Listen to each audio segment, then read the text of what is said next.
As a chef, yes, cooking is a profession, but when I'm at home, it's therapy for me. I got into cooking many years ago at the age of 6. I come from a single parent home, so of course we spent a lot of time with grandma. She took time to teach me how to cook. I feel like she saw something in me that really led me into food.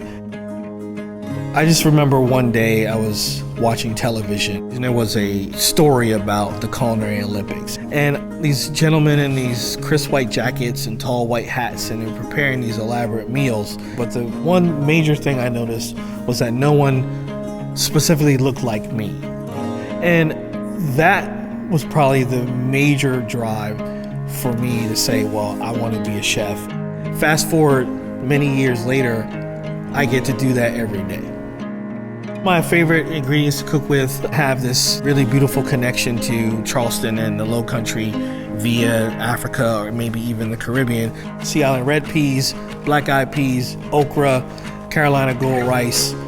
I want to always make sure that I represent not only who I am as a person, not only who I am as a chef, but who I am as an African American chef who is carrying on these traditions from other chefs that come before me.